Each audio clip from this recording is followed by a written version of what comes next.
ગેરકાયદેસર વ્યાજગીરી કરતા માફિયાઓ પર ઉધના પોલીસનો સપાટો। વ્યાજ માફિયા સચિન પંજાબરાવ રડકે અને ભાઈ અમિત રડકેને ઝડપી પાડતી ઉધના સર્વેલન્સ પોલીસ।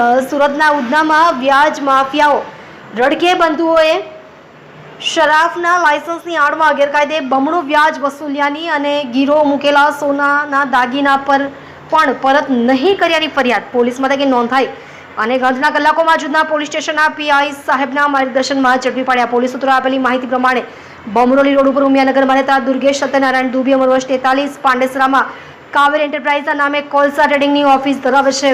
2020માં પિતાને કોરોના થતાં તેમના સારવાર માટે ઘરેણા મૂકી ઉધના માધવનગરમાં શ્રી સાંઈ કૃપા શરાફી પેઢી પાસેથી 2,40,000 રૂપિયા વ્યાજ લીધા હતા।